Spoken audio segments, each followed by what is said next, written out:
From the Library of Congress in Washington, D.C.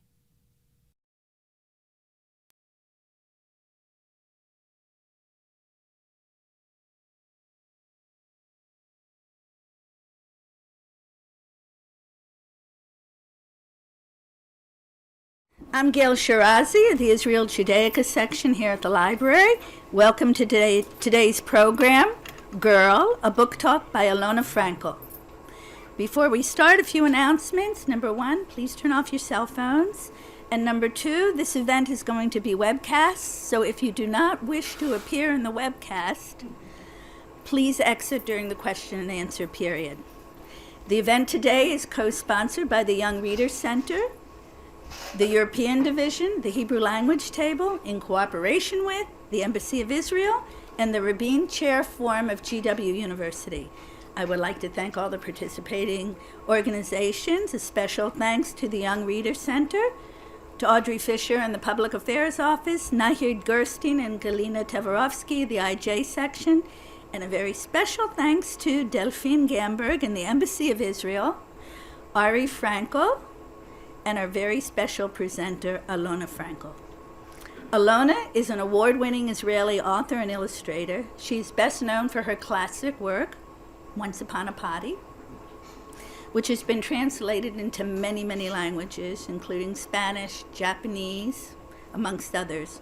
Her late husband, Zygmunt Frankel, Zal, was a well-known artist and writer, and her son, Ari, has illustrated and written children's books and is an accomplished musician. Alona is gifting to the library 82 pieces of material. On the truck, we have a presentation later on to the librarian's office. And there's just a sampling of her books here. Today, she'll be speaking about the newly translated book, Girl. Alona, like her books, is bright, positive, and a delight to be with. She speaks of rainbow, love, stars, grandparents on the farm, and white elephants. I'm amazed how someone that has experienced such sadness in life creates and gives happiness to so many of us. When I think of Alona and her work, a paraphrase line from the Yiddish Culture Bund project, which we had here last week, comes to mind. Power of art, resiliency of the human spirit, and the will to live. Thank you, Alona, for giving us all these gifts. Before Alona speaks, we have a few words of welcome from the Chief of Diplomacy at the Embassy of Israel, Yaron Gamberg. Yaron?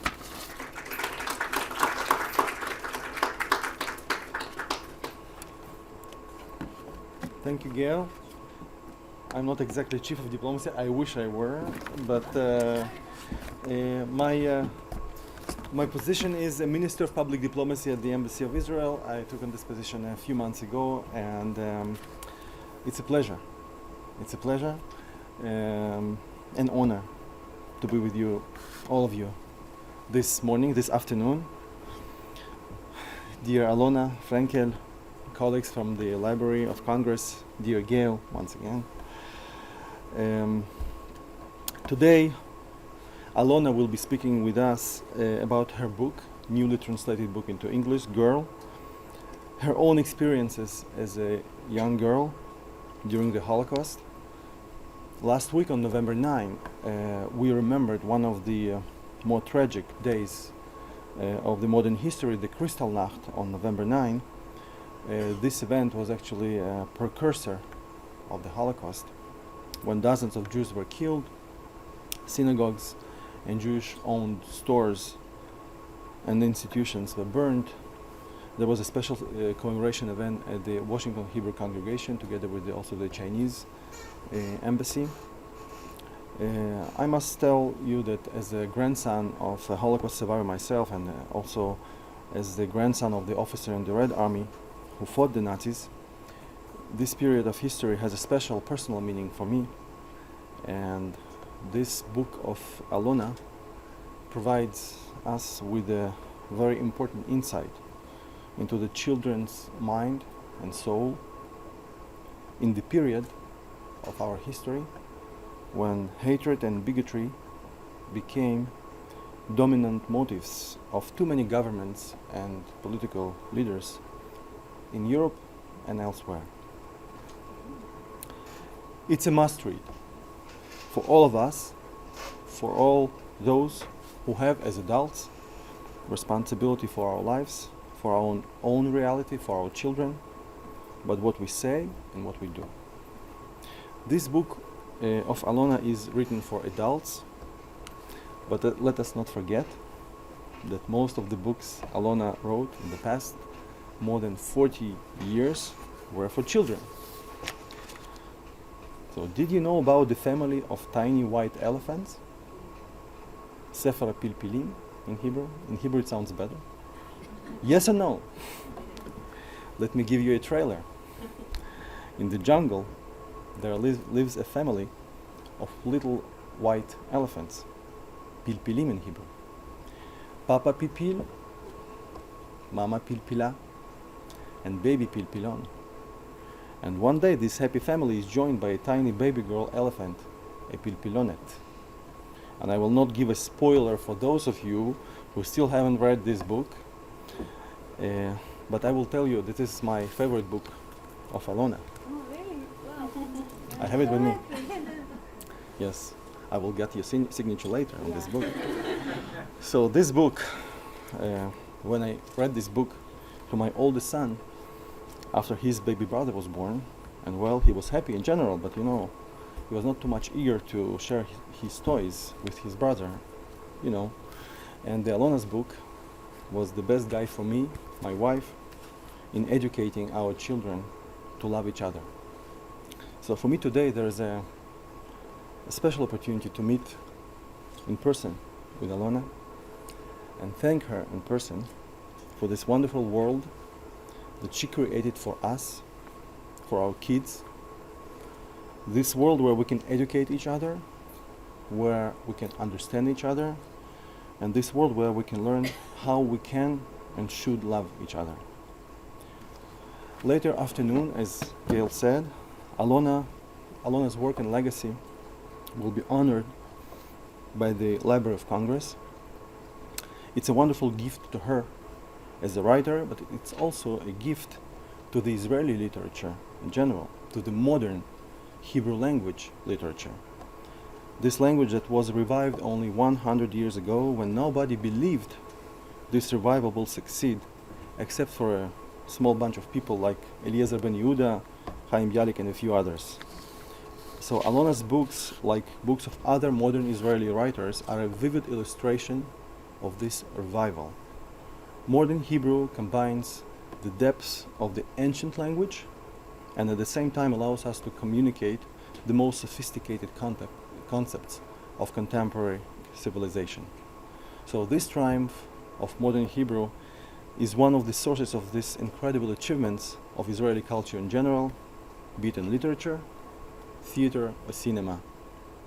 Speaking about cinema, just check the Israeli movies on Netflix to get the idea of the scope. So thank you very much for this attention. I wish us all a great book talk by Alona Frankel. Thank you. Toda rabah.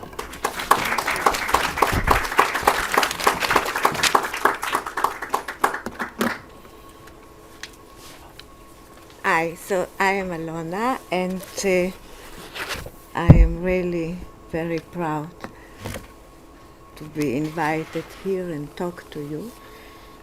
I shall try as briefly as possible, which isn't easy, to tell you about this book of mine, which I wrote after many years that I wrote and illustrated a book for children. And as modest as I am, I must confess that my books were very, very nice, appreciated, and well known, and I got many prizes. And I could never imagine that I would write about my history of my childhood that happened in the worst times in our history, the Jewish history, and I was part of it. So I am what is called a Holocaust survivor. it's a kind of a conflict, because usually such subjects, they got like stereotypes how a Holocaust survival has to look like. So usually he has to be very ugly, and then he has to be with some ash on his head, and all kinds of movements, so it's such a thing that I always try to look nice. So I am like misleading people. What, you are Holocaust survivor, it's impossible. But it is all true. I was born in unfortunate era, just 2 years, in 1937, just 2 years before the Germans occupied Poland. I was born in Poland, in a wonderful city, Krakow. If you have been in Poland or plan to be, you have to visit this place. It's really wonderful. And in 1939, the Germans, as you must know, invaded Poland, and my father, my mother, and me, we escaped to the east, to a city by the name of Lviv.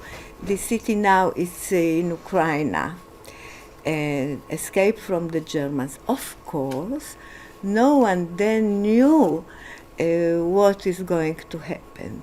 And there were many Jews that prefer the German occupation than the Russian occupation, because the German was, of course, well known as very cultured civilization, and the muzhik, the Russian, were always lower kind of culture. So many states, and of course were murdered, but we also couldn't escape the German invasion. It was a period that Ribbentrop and Molotov made kind of a pact that they divide Poland. It's a very difficult place that Poland exists. I mean, the borders in the west, the Germans, east, the Russia. So in their history, which is really horrible history, 3 times this nation even didn't exist, being divided between Poland, between Russia and Germany and Austria in the south. So after when the war between Russia and Germany started, the Germans came to Lviv, and began a history that everyone knows, that they established the ghetto, and all the Jews were forced to live there in the most poor part of the city, and all those atrocities that happened, the actions, and even actions against children. You know, they are words that when I hear them, I immediately get kind of alert, like action, liquidation, selections, words that started to have this horrible meaning for me. So I usually avoid them, and what started in the ghetto were those actions, even against children. Only recently I heard just a horrible thing, that the Germans in the ghetto, they established some playground to make children gather there, and then they took them, and all of them were murdered. So I am one of very few children that survived from this Lviv ghetto. When it turned out that the ghetto is going to be liquidated, which is also a word that always makes me, jump. So my parents tried very much to find some place, escape, and find some place to hide. and they did found some place, a family that owned this man owned was very grateful for my father, and they agreed to hide them, but without a child. Imagine. So I was the child. So it was another problem what to do with the child. So it was a woman that agreed to take me and to her parents in a very small village named Marcinkowice, and they made some false documents, and my mother one evening told me, "Look, Ilonka," because my name is Ilona, my real name is Ilona. "Look, Ilonka, your name is not Ilona, your name is now Irena, and not Goldman, which is my family name, Seremet, Irena Seremet." And he taught me all these Christian prayers, Our Lord in the heaven and Ave Maria and everything, and how to, all those things. And it was really lucky because my accent was Polish. We were atheists and didn't speak. I don't understand Yiddish, so we speak only Polish. So this what happened, that all of a sudden they told me I am a Christian girl, and this woman, she came to take me to the village. So now I want to show you how, which one is, which one? This is my son, Ari. Okay. So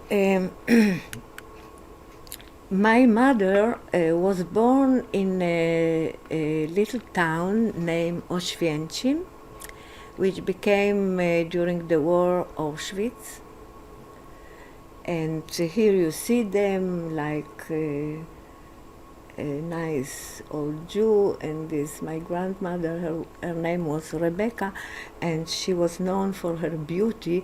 There were stories that during the First World War, Cossacks on back of a horse ride straight to their shop just to have a look at her, which is nice. And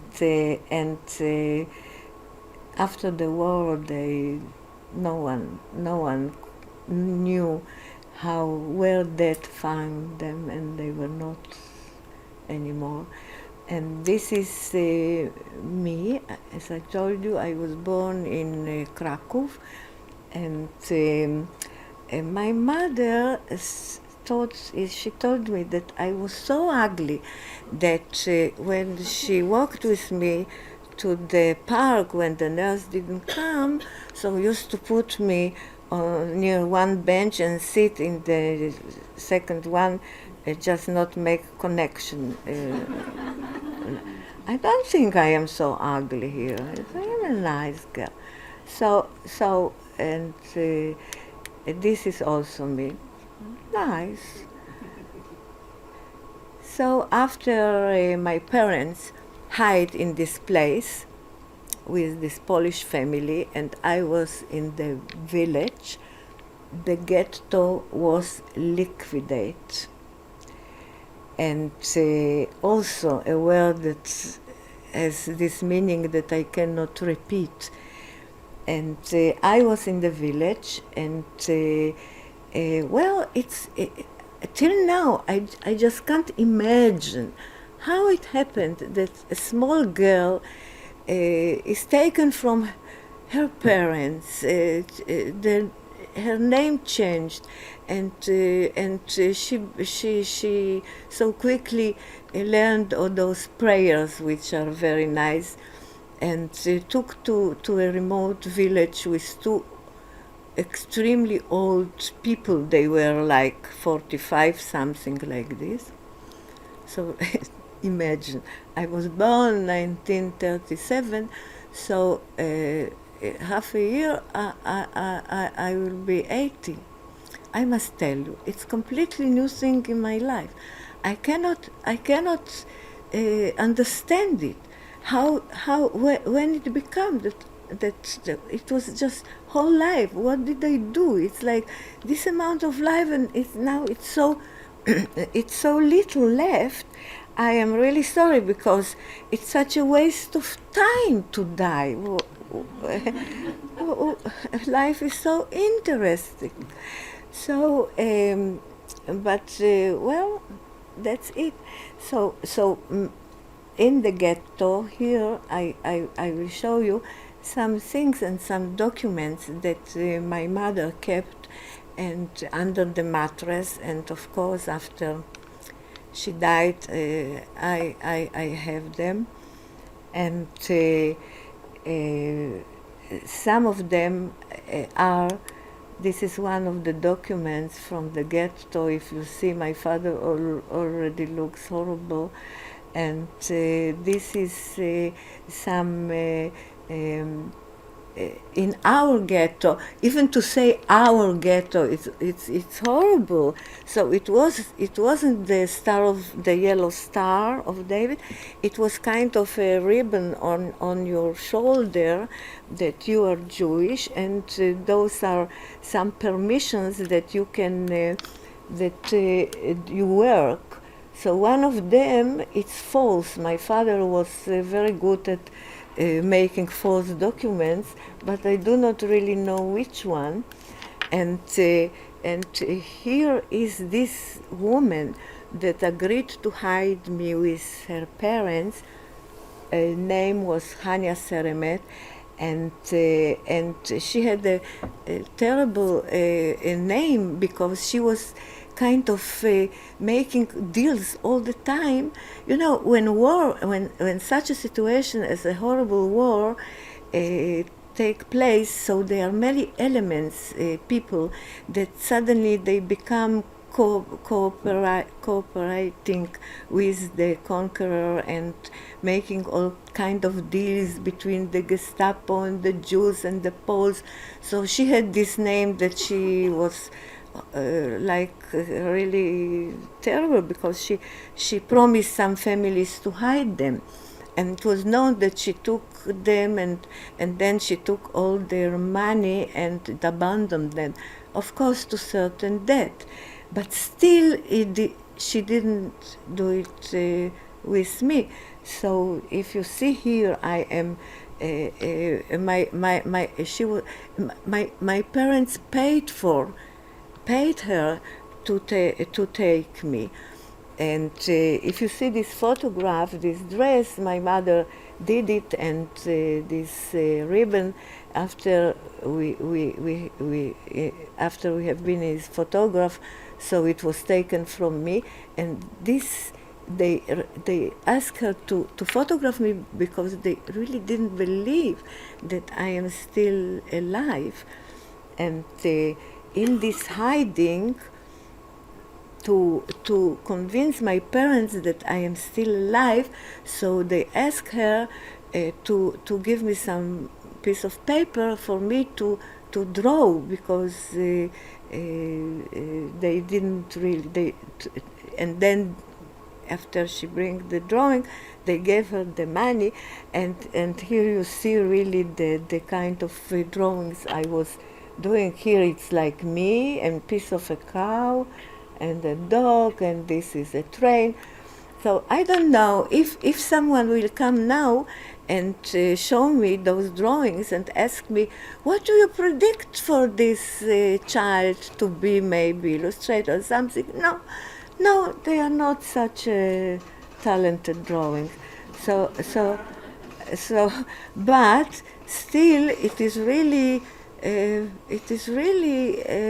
interesting. Then those drawings somehow saved my life, and now this being an illustrator, I make my living. So it's like a chain that the same talent helped me then and now.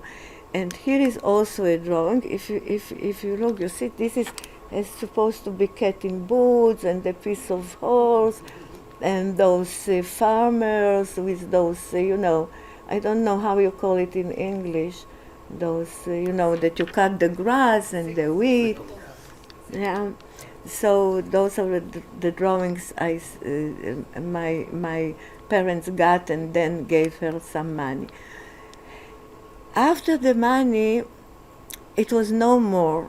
They didn't have any money to pay her anymore, so she abandoned me. She took me back to this hiding where my parents were hiding in Lviv. And of course, as I told you, this family didn't want a child to be there. Imagine, no children, no pets, no children. And still she took me to the hiding of my parents, which was a very, very small room that once was a cabinet of a gynecologist, a Jewish doctor. And he and his mother and his wife and the children were murdered in the beginning of the war, and now this family lived there. And it was a small room, and I was not allowed to talk loudly and to walk in case any neighbors will notice that Jews are hiding there. Because it's very important to realize that only in Poland it was a death penalty for hiding Jews.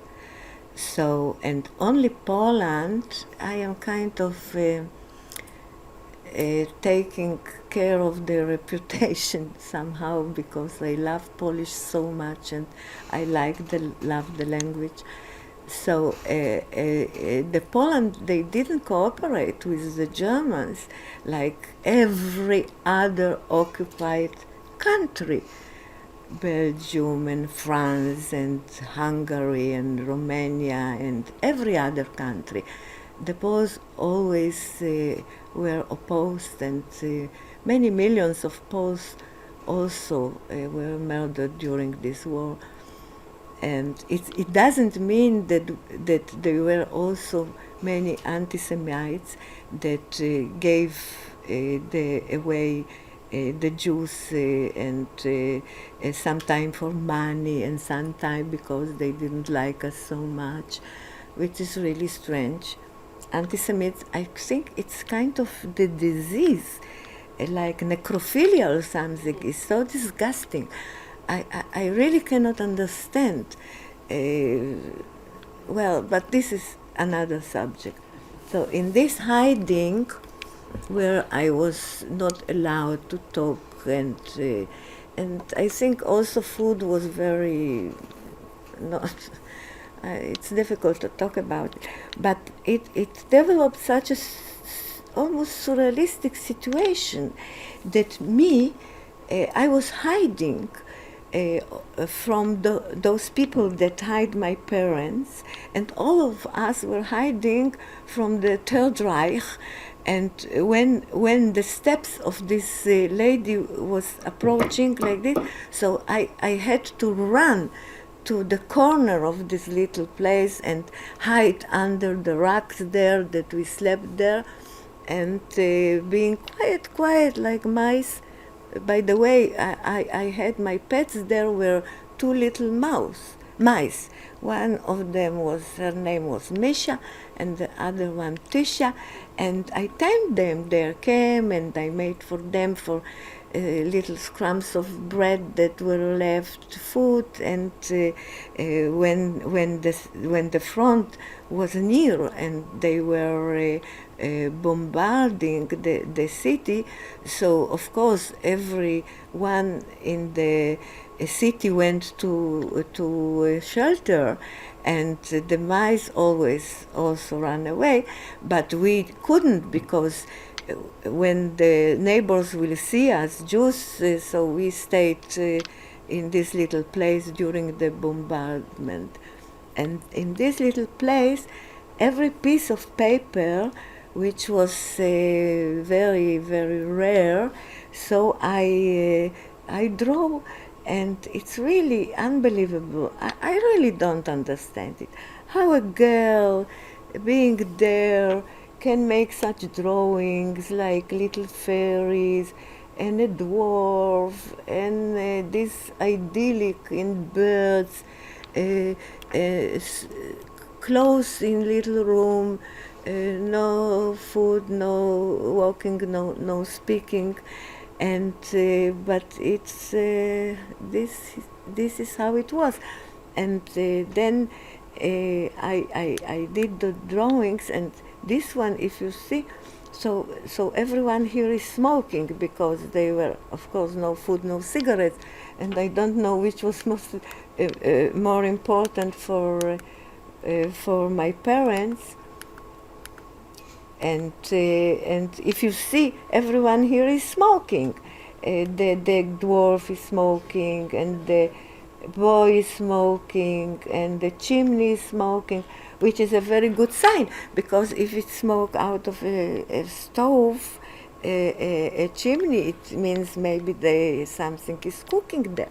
So they pick mushrooms, and so idyllic, and I, little girl, hiding there. And here, it's also some of the things that survived with us the war. This is a cookbook that my mother dictated to my father, because he has a very nice handwriting, and it's also surrealistic because she made this cookbook.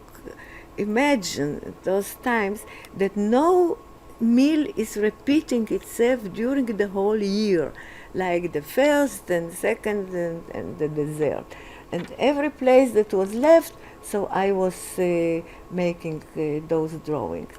And here, this is another story I will tell. All those documents, and there are very much more, are now in Washington Museum, Holocaust Museum. Of course, we in Israel have this museum, Yad Vashem, but I must confess I don't like this institution, sorry. Why I don't like it? Because somehow it's very political. Every guest that is coming to Israel, first of all, they take him to Yad Vashem, and it's like, you know, those beggars in front of a cathedral that they sit and they tear the shirt to show this bleeding heart. So I feel like the government is taking advantage on back of people like me that survived this war. And they were very, very offended when I decided to give those documents, because they start to turn apart. So I gave it to the museum here in Washington. With us in this hiding were some books, which is really very strange, because as you see, this book, it's the first edition of Mein Kampf. I must have some, I took care of this gentleman, and this first edition of Mein Kampf, my father bought, of course, everyone in Galicia knew German, and because he read it, and because he knew that it's written in such a bad, low German language, not the hard Deutsch, the intellectual. So he never believed that this man will succeed to do something about politically, which was, of course, a huge, huge mistake. So imagine. They ran away from the Germans, and they took this book with them. It's really so unbelievable. And other books was and that was in this hiding was a wonderful, huge book of the history of the Jesuits, which was a very important convent of the Christian. It was also a Bible, a first edition, like 100 years old, in English and beautiful letters of Hebrew. And my father used to tell me stories from the Bible. And I remember the stories I liked the most were first the stories about the Noah and the ark, you know, Noah and the ark, that he saved the animals before the deluge. And what I liked about it, first of all, they had enough food. And well, now I think about it, it's strange because lions and sheep, I don't know, maybe they feed on each other, but it's not a nice thought, so forget it. And then it was this smell of wood that this little place was camouflaged as a carpenter workshop. So I liked the story of the deluge, and of course that they survived it, which was really. And the other story that I liked most was about the story of the manna, you know, that God gave people of Israel from the sky, and it was a shape of some cotton or something, and you eat it, and then you can imagine every kind of food that you like strawberries and cream or ice cream and so on. So of course in this situation I like those stories very, very much. The other book also was, because it was a cabinet of a gynecologist, so it was an encyclopedia in five volumes of sexual science. So imagine I being a children illustrator, of course those were the first illustrations I have seen in my life. It's kind of ironic, and 5 volumes they were, and it's also here in the Washington Museum. And then it was a cookbook that they also took when they ran away to the east. And this cookbook, my father gave my mother as one of her birthday as a present.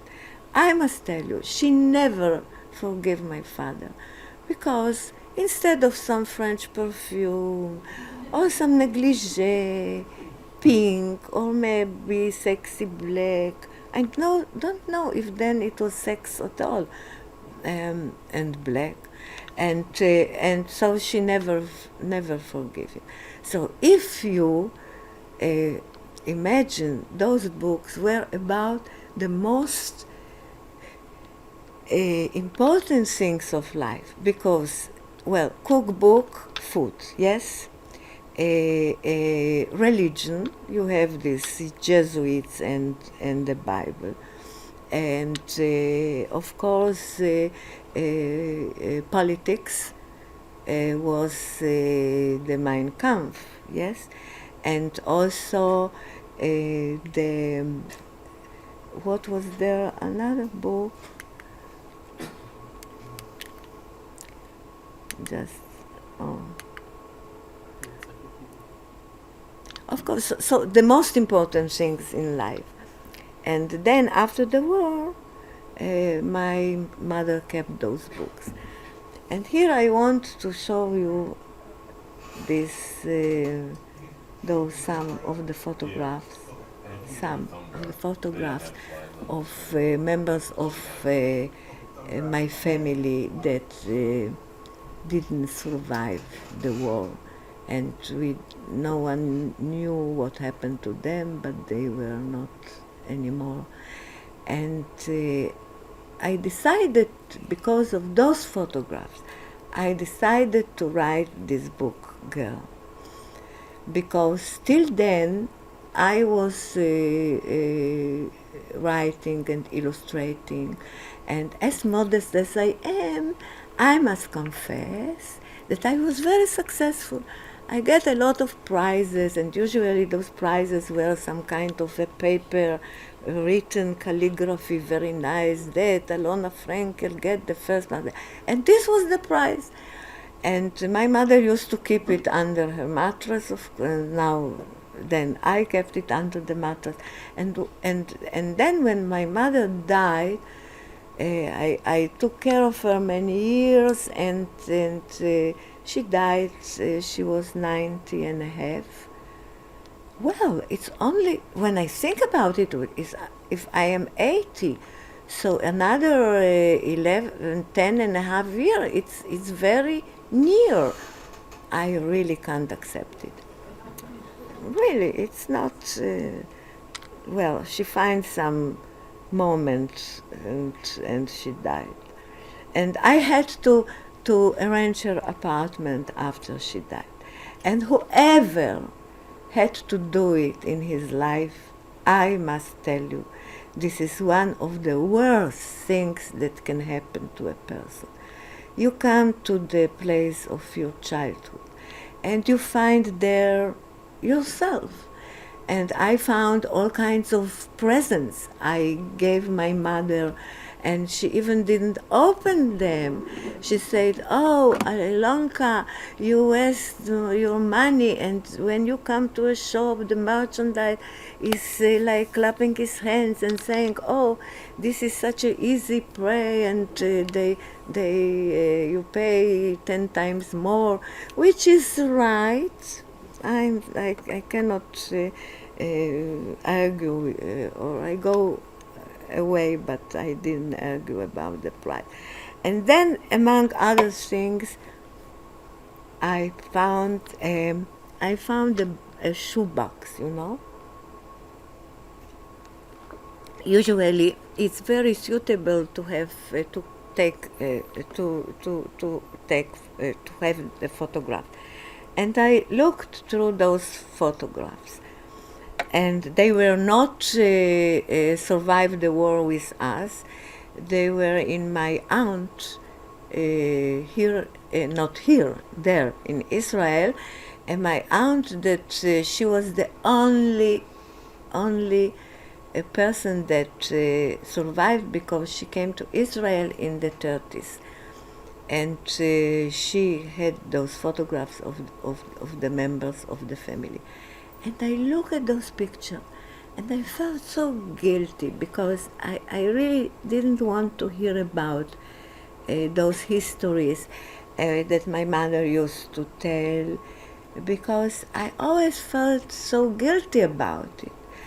It happens that when someone survives some horrible situation, and so he feels guilty that the fate is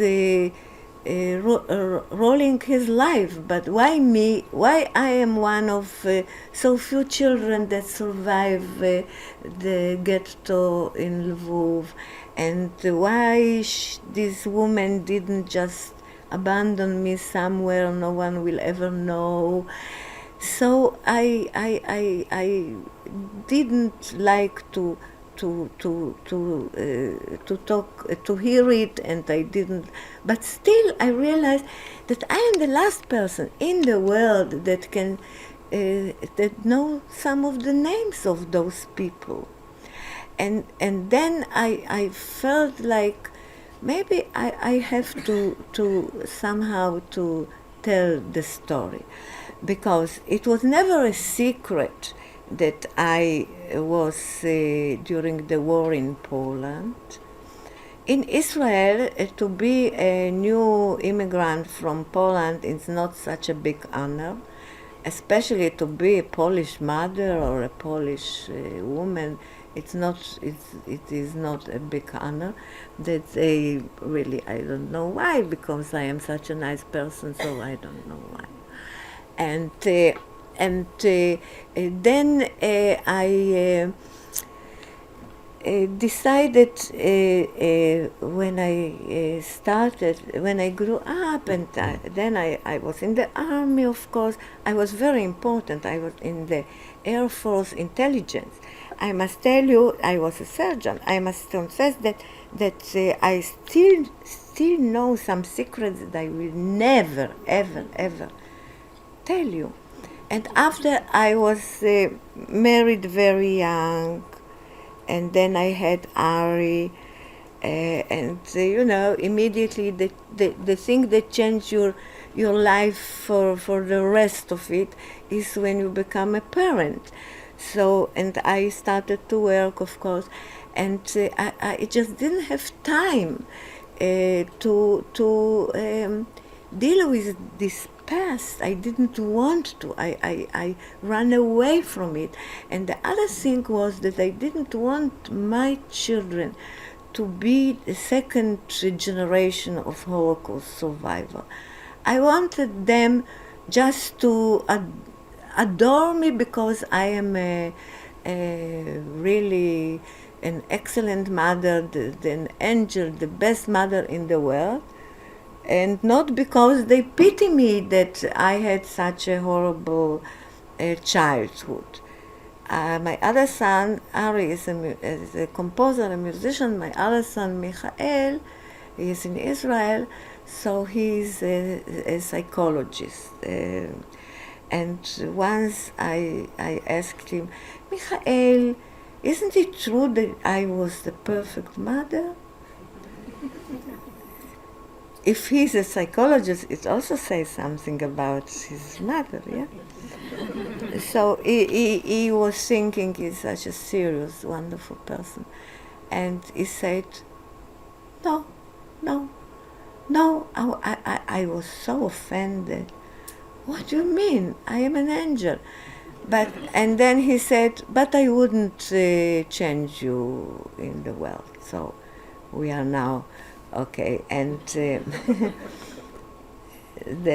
well, you can divorce a wife, you can divorce your mother. It's so then my children were already grown up and not at home. Now I want to tell you how it became that I started to have this courage to write this book. And I was already very established as a writer for children, very known at home and abroad and so on. And then my mother died, and then my husband, the father of my children, was ill, and I took care of him at home, and I just transfer him on my arms to the other world, and I was left alone with a cat and a goldfish. The name of the cat is Shuru Muru, and the name of the goldfish is Alexander. And well, it's not one goldfish because usually they have this tendency to die once in a while. So in our little garden I have like kind of little mausoleum for all those Alexanders, Alexander the First and the Second, and now it's the sixth already. But they are very nice pets. First of all, they are quiet, yeah, which is not bad. And then they are very clean also, which is not also so bad. But then I was left alone at home. And I started to think that maybe I really should, that I have this obligation to write about this history of me during the war and our family. And I was sitting, and I don't enjoy writing, only graphomans enjoy writing. But I had just like promised myself that I will try. And first I wrote, if you are interested, you will find it in the book. First I wrote like a letter to myself being a little girl, and promising this little girl, because I just feel this little girl in myself, you know. It's this childhood. Everyone that feels his childhood inside his soul. So my friend Nurit Zarchi, she is a poet in Israel, she said that the childhood is like an island in the middle of your life. And there are people that have like a little boat that they can visit their childhood, and those people do not become bankers or politicians, excuse me, and merchants. They become teachers and doctors and artists because they feel that it's not easy to be a child. Really, it's very difficult to be a child. First of all, you are short, and you do not have a credit card, and everyone is telling you what to do. So I have this ability to visit myself as a child. So first I wrote this letter to myself, promising this little girl, promising I will never ever abandon you, ever, because we will die together. So it's this, huge question. What is better, to die in the arms of a loving mother, or that your loving mother is trying to somehow save you like my mother did? It's a big question, I don't know. So, well, I can tell you many things, but we do not have enough time. So I just tell you that I wrote this book, and it became it get the bigger prize for literature in Israel. It's called. I was so surprised. It's called Sapir Prize. And it was very nice because all the prizes I get till then was, as I told you, this piece of paper. And here, all of a sudden, it was also some money, not that the government didn't took the taxes, of course, which is really very nasty. But then we could buy a car, and it wasn't so bad. And this book, I was really surprised that people. It got the prize not because about what it's written, but the way it was written, a literature prize. And after this first book, I had this really courage to write the second one, which is called Na'ara, which means a teenager. And this one is about me coming to Israel as a new immigrant from Poland. And it was horrible, very, very difficult, I must tell you. I hope that it will also be translated to English. And the third one is called Isha, which means a woman, and some stories of being a witness to things in life as a woman. And now I am playing with hope that maybe I will have enough courage and patience to write the fourth one. And I have a name already. So I would call it Matrona, which is, the Roman old ladies, noble ladies, matron, you must know this well. So I don't know. So now, there are some things, of course, that I can tell you, but if you are interested, you will read in the book or just look at my site in the internet. There are many interviews with me that you can hear some more things. And now, maybe some of you have some questions about. Here. This man is my partner, and he's all the time criticizing me. But okay. So here, when we were after the war, and we were saved by the Red Army. I know that in America, you used to think that the Americans won the war, but it is not true, because after Stalingrad, if you know about it, it was obvious that the Russians are going to win the war, and then the Americans joined. And I remember my father all the time, they were, why it's not a second front? Why not second front? So when we were after the war, it became, my mother was very ill with tuberculosis. She almost died.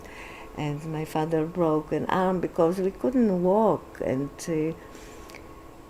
And I was brought to some orphanage because the war was going on. It was on the east when we were and whole Poland to Berlin. Then we took Berlin. So I was in this orphanage, which was also a hell, but no one helped me, and it was enough food.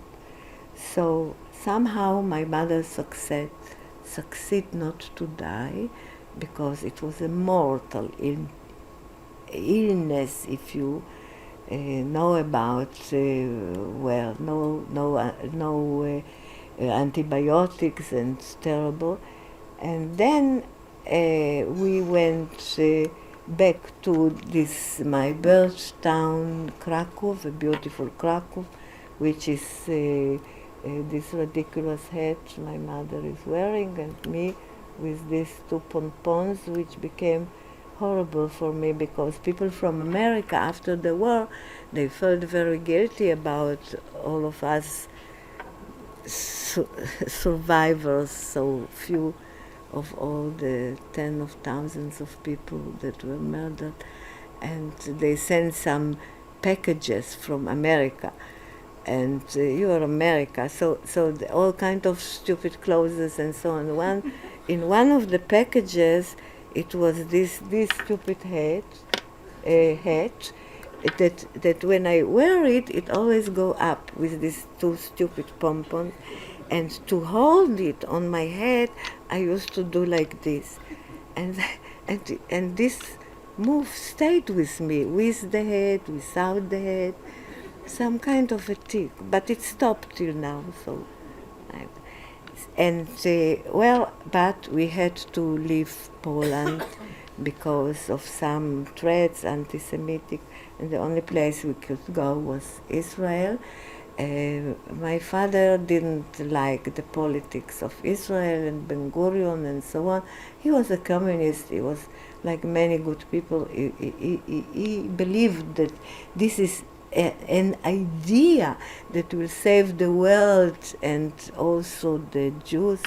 So, but we went to Israel, and here it's some, Yair made this photo montage. It's supposed to me on this horrible, terrible ship Galila that we came to Israel, and it was the 31 of December 1949, and the next morning in Tel Aviv it was snowing.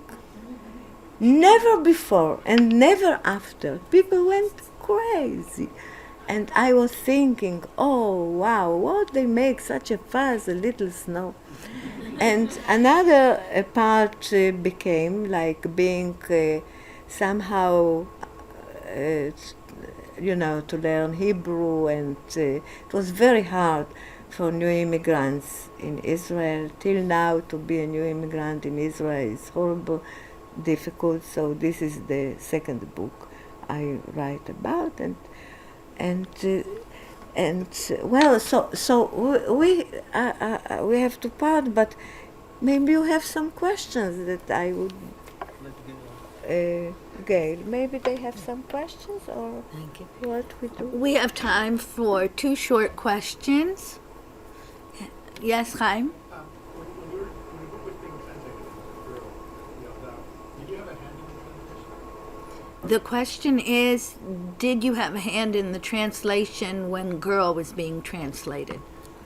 To English, you mean? Because it's also in Polish. No, because I didn't have סבלנות. איך אומרים סבלנות? Patience. Yeah, but it turned out to be a wonderful translation. And to Polish, I had also a wonderful translator. I asked Amos Oz about who translate his book about Ahava v'choshech, the love and Love and Darkness. yeah, so he recommended some young man that was a priest, and he fell in love with Hebrew, and he stopped to be a priest, and he started to be one of the most wonderful translators from Hebrew to Polish. So he also translated my book, a Girl, wonderfully. But I didn't checked it because, well, I always have something to do next. So, and I am a little lazy also, I think. But I often trust it's also them. a question of choosing the translator. It's not always a collaboration. So in the English case, my mom, again, recommendations by Oz and Appenfeld chose Sandra Silverstein, who's a very well-known translator. And Yeah, when she's it got wonderful. to the press, they were very happy. So very little correction. Yeah. Oh, yes, please. Me? Yeah. How old were you when you drew these pictures from your marketplace? Let me It just seems say. like a very advanced. Yeah. The question was, how old were you when you drew these pictures from the hiding place? Yeah, so it was like in 43, and I was born in 37. So, yeah, yeah. Yes. Leonora? Thank you for your wonderful presentation. Can you say a few words about what inspired you to become a children's author and illustrator? The question was, can you say a few words of what inspired you to be a children's illustrator and author? Well, this is the only thing I can do and get paid for. I am kind of dyslexic or something. I write with mistakes. I do not know איך אומרים לוח הכפל? Multiplication, and I really don't care. And this was the only thing. And then my love, and I think what saved really my life were books and art. Those are the things that really are worth to live for. And the books saved my life. I remember some years, not what happened around, but that I read Dickens or Gogol, or so those two things, the love for books and the love for arts, and I have a little talent also, and most important thing, I have been lucky. It's very important. It's hard to realize that sometimes life is like that you are lucky, that this woman didn't abandon me, that somehow people liked what my work, which is also, I know so many people in Israel, enormously talented, but they didn't have this something that is really mysterious, and it's very hard to accept the fact that luck is also, important. One more question and then... This lady, please. I was wondering, I've been reading about Oskar Schindler. I was wondering if you or your family knew any of the people who worked for him at his enamelware factory in Krakow. The question was, does Alona know anybody that worked with Schindler or anybody that he saved? No, not at all, not at all. But you can really realize that I am this little girl in a red coat. But I survived and she didn't. And, well, that's like, it's unbelievable. I must tell you, I talk about it. I didn't think that it really, I somehow found find a way to go around it and not to ruin my life. Maybe because I was always so amazed by the wonders of nature, and maybe because in this place, in the village, I remember I was the shepherd of the geese, very stupid birds, I must tell you. And I took care of the horse, and I looked at all the flowers and the birds and everything. And my best friends were the pigs, because I was such a little girl. So I used to crawl into the, איפה גרים החזירים? איך קוראים לזה? Pigsty? Yeah. And I made for myself some dolls of apple and corn, from the corn, the hair, and they ate those dolls. But still they are very intelligent, lovely animals, not so kosher, but very, very nice. And they are not dirty. They must have moisture on their skin. So if you give them Pellegrino, they will bathe in Pellegrino, of course. But they have mud. And I like them very much, really. Thank you, Alona, very much. You're really to be admired. And we love you. Thank you for coming. Thank you all. And you must understand that for me, it's so strange to be here. The other day I also had some talk in Harvard University. And I do not have any teuda, any certificate of anything, because I really didn't study anything. It doesn't mean that I do not know anything. But so I was there in this front yard of Harvard, and I was thinking, wow, two big gentlemen will come and take me engagé and say, Mrs. Frankel, you do not have any certificate or anything. You can't stand on this holy ground of Harvard. Please go out. Like in the last scene in the trial of Kafka, you remember? He took him. And I was there. I was talking to people. They looked quite interested. And here I am. It's like the temple of the knowledge of the world. And you see it, and you listen to me. And it's so nice that it turned just this little girl, all this way. So life is surprising. And I would like it to continue. And let us all be healthy and happy. Okay? For the rest of our life. This has been a presentation of the Library of Congress. Visit us at loc.gov.